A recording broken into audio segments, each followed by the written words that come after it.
Good afternoon, gentlemen. Welcome to the round 2 awards championship preview.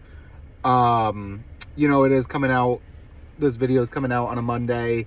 Have never done it before, but the championship round is set, and Borelli and I are dead. Christmas is 2 days away. We have 2 games on Christmas. The Christmas Eve's tomorrow. I got some family things tomorrow, so I didn't really know when I'd be able to find time to do a video, even though this will be a short video. But Borelli and I are dead.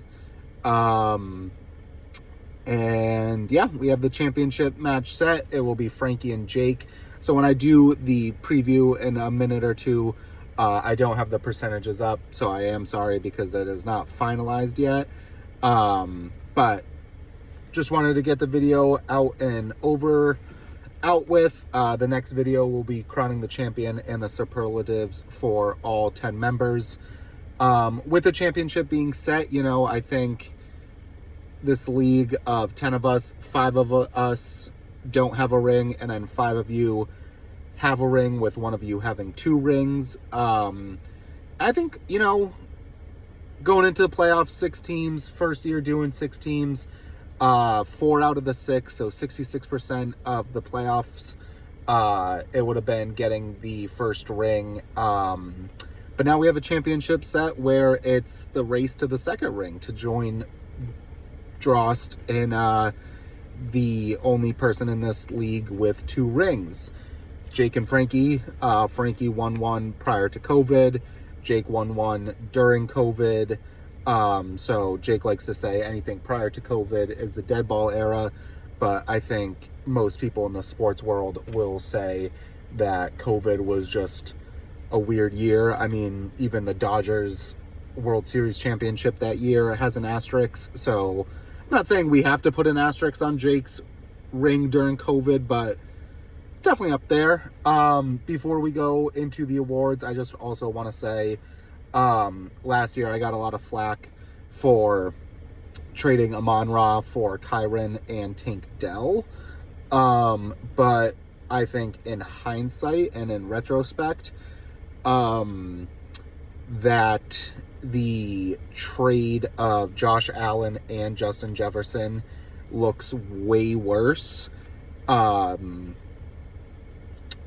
the Tank Dell and Kyren for Amon-Ra trade, especially because,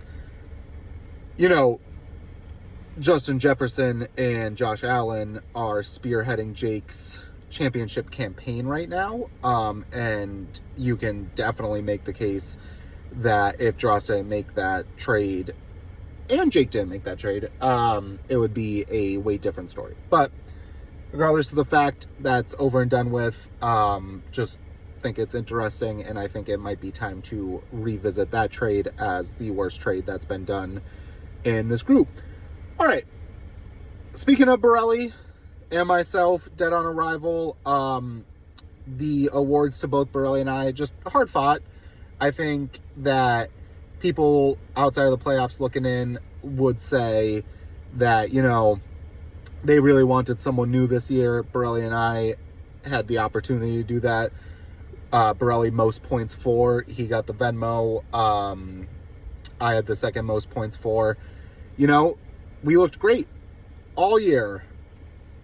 Had the buys. And our teams just had the ugliest shitting of the bed that this league might have ever seen.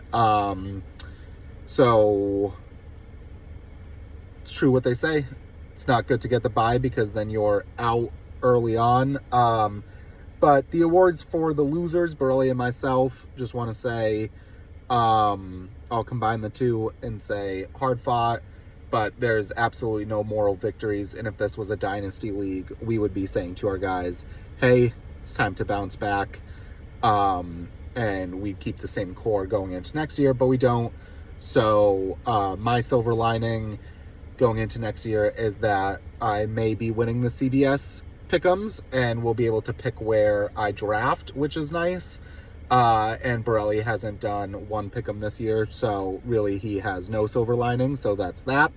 For Frankie, I'm going to have beat the fraudulent allegations, even though your team is extremely banged up. You started off 5-0, then you went 6-4 really quick. I'm pretty sure it was that. So you won 1 out of 5. Really ugly, but you got into the playoffs, you got into the dance, and you won very heavily against Zach, and then showed up to me this week. You stood on business. I've called you a fraud all season, and you beat the fraudulent allegations. So congratulations, Frankie, for beating the allegations. And let's go to darling Jake. Jake is really starting to become, I want to say, the heel of the league, with everything that transpired last week, with people telling Dan to readjust his lineup, which started off as a bit, but then it was very far from a bit. But I think Jake likes it. I think when you're the villain and you can, quote, be hated, unquote, it's good for the league. And, the biggest shit talker, Drost, who's probably going to win the Toilet Bowl championship, is out of the dance. The number one villain and most hated guy in the league right now is vibing, or like pining for his second ring. So I think it's good for the league. It's good for business. It's always good to have a villain. Dross, I did ask you last night. I'm interested to see who you're rooting for to join you with the 2-ring club, whether it be Jake or Frankie. But regardless, Frankie, it sucked for you last year getting to the chip, losing the chip. But all that being said, Frankie, you got a lot of injuries. I'm riding with Jake. I think Jake gets his second ring. You guys will all get this video coming out today, and like I said, it is just due to timing of the holidays and how busy this time is, and with the fact that Borelli and I are already dead and it is set. Dross, I know you want to be mentioned for the Toilet Bowl championship. I will be doing superlatives after the year when I crown Jake and crown whoever wins. All right, gentlemen, thank you very much. See you soon.